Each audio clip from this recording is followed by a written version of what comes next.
Hello বন্ধুরা, আশা করছি সকলে ভালো আছো আর সুস্থ আছো। মিঠুর ঘরকন্যার নতুন একটা ভ্লগে তোমাদের সকলকে স্বাগতম।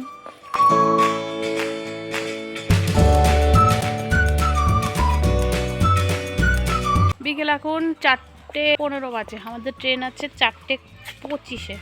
জানি না পাওয়া যাবে কিনা। আমরা তো রেডি হয়ে গেছি, এখন ওরা আসবে। কখন আসবে জানি না। চলো যাই। আজকে যাব নবদ্বীপের মন্দিরে, তোমাদেরকেও নিয়ে যাব। চলো সাথে থাকো। দুটো চলে গেছে আগে আগে। হ্যাঁ,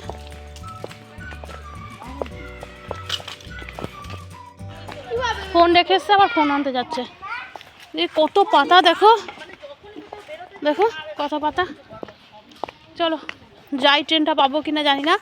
আমাদের এখন খুব তাড়া, মেয়ে দুটো আগে আগেই চলে গেছে। কি করবো? চলো দেখো কত চলো চলো চলো চলো সামনে যাই। হাত তো ধরবে না, দেখ তাহলে, দেখ বড় হয়ে গেছে। হাত তো ধরবে না।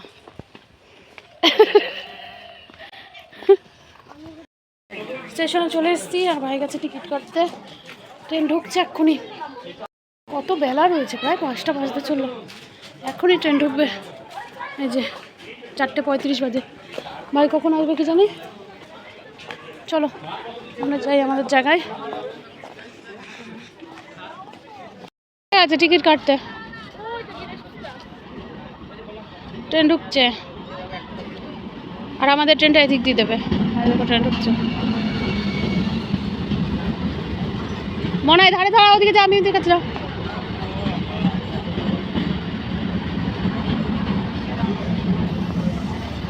এটা 2 নম্বর, আর আমাদের ট্রেনটা এই 1 নম্বরে দেবে। 1 নম্বরে দেবে। ভাই কই আসছে? ওই যে ভাই আসছে, টিকিট কাটতে গেছিল। দেখাও তুমি, আমাদের এক্ষুনি ট্রেন আছে।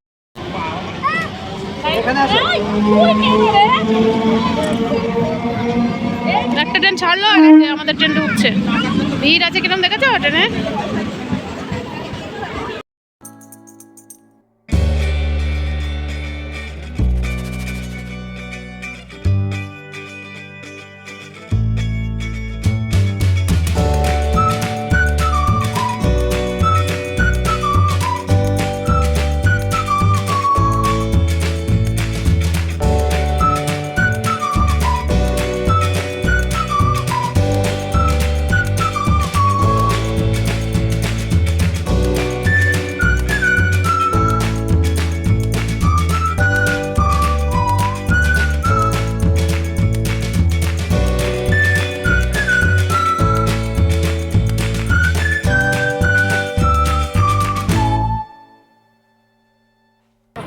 তারপরে তোমাদের কাছে প্রচুর ভিড়।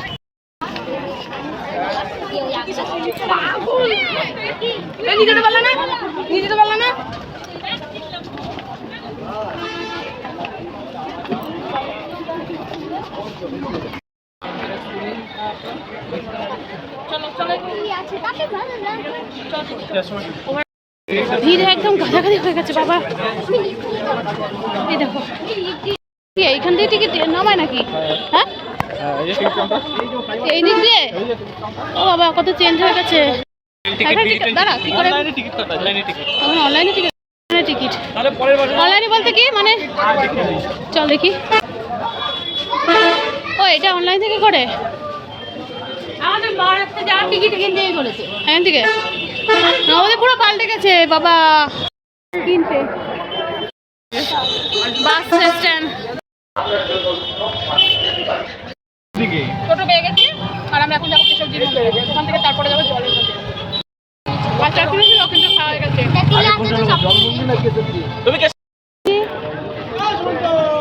চলে এসছে হচ্ছে কেশবজির মন্দির।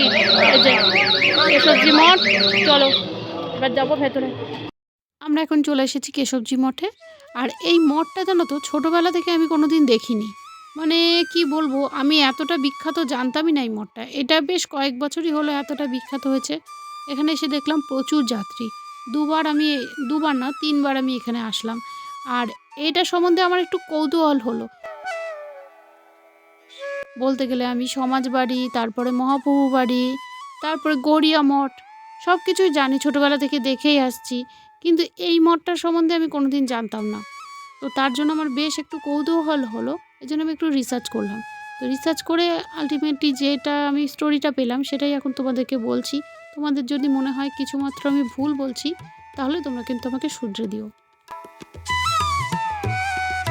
আজ থেকে প্রায় ৮০-৮৫ বছর আগের কথা। তখন চারিদিকে না স্বাধীনতার লড়াই চলছে।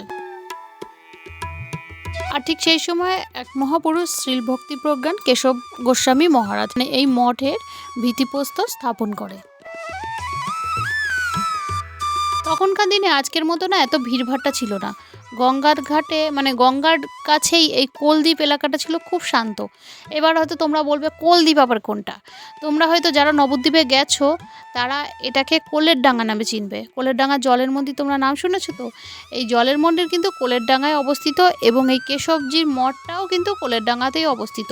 তো আজকে কোলের ডাঙ্গা নাম হলেও তখনকার দিনে এইটার নাম ছিল কোলদ্বীপ। তো যা বলছিলাম, এই নির্জন দ্বীপে সাধু সন্ন্যাসীরা নিভৃতে আর কি ভগবানের আরাধনা করতে পারতেন। তো তখনকার দিনে তার বুঝতে পারছো এটা কত বছর আগে এটা প্রতিষ্ঠিত হয়েছে। তো আমরা কিছু টেরই পাইনি। আর আমি তো দূরে থাকবো না, হ্যাঁ আমার মনে হয় আমার বাবা দাদু তারাও মনে হয় জানতো না এটার ব্যাপারে। তো এতটাই এখন জমজমাট এই কেশবজির মঠ। এরপরের কাণ্ডটা আরও হয়তো আশ্চর্য। গল্পের সবথেকে বড় মোড়টা আসে 1959 সালে। পরে যে মানুষটি সারা বিশ্বে কৃষ্ণ নামের বর্ণা বই দিয়েছিলেন আমাদের সকলের পূজিত শ্রদ্ধেয় প্রণম্য শ্রীল প্রভুপাদ। তো উনি কিন্তু এই কেশবজি মঠের বারান্দায় উনি সন্ন্যাস নিয়েছিলেন। ততদিনে তার বয়সও হয়েছে, কিন্তু বয়স হলেও তার মনে ছিল অদম্য জেদ। তার গুরুভাই কেশব মহারাজ তাকে বললেন এখনই সঠিক সময় সন্ন্যাস নেয়ার। ঠিক এই জায়গাতেই তার নাম বদলে হয়ে গেল ভক্তি বেদান্ত স্বামী প্রভুপাদ।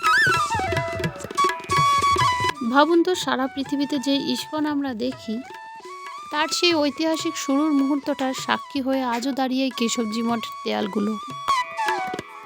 এই মঠের উঠোনে দাঁড়ালে মনে হয় যেন ঐতিহাসিক দিনগুলো চোখের সামনে ভাসছে। এখানে পূজিত হন রাধা কেশবজি। আরেকটা কথা আপনাদের বলে রাখি, আজকে যারা আমরা প্রভু শ্রীল প্রভুপাদ নামে চিনি, ওনার কিন্তু আসলে নাম ছিল আদি পুরনো নাম ছিল শ্রী অভয়চরণ দে। এটা ছিল সন্ন্যাস নেবার আগের নাম। সন্ন্যাস নেবার পরের নাম হয়েছিল ভক্তি বেদান্ত। আর যেহেতু উনি আমাদের সকলের পরম গুরু, তাই সকলে আমরা ভক্তি ভরে ওনাকে শ্রীল প্রভুপাদ বলে ডাকি। তো এই ছিল কেশবজি মঠের ইতিহাস। তো আমি যেটুকু জেনেছি তো সেটাই তোমাদেরকে বললাম। এবার যদি আমার কোনো ভুল হয়ে থাকে তোমরা কিন্তু কমেন্টে অবশ্যই জানিও। তো আমরা তো পুরো মঠটাই ঘুরে দেখালাম আস্তে আস্তে। সেখানে খাবার জায়গাও দেখিয়েছি, তোমরা হয়তো খেয়াল করছো। প্রচুর লোক ওখানে বসতে পারবে, প্রসাদ খাওয়া কদিন ধরেই চলছে এখানে। আর এখানে এসে দেখলাম 23শে ফেব্রুয়ারি থেকে 3রা মার্চ অবধি এখানে অনুষ্ঠান হয়েছে, মেলাও হয়েছিল। দোকানপাট দেখলাম সব শেষের মুহূর্তে, ওই 2-1টা রয়েছে, সেগুলো দেখলাম ভেঙে ফেলেছে, তুলে নিয়ে যাবে। আর আজকে আমরা এসেছি 4ঠা মার্চ, কালকেই শেষ হয়ে গেছে প্রোগ্রাম। উপরে এসেছি, এই জায়গায় ঢুকতে গেলে টিকিট কাটতে হয়, পার হেড 10 টাকা করে।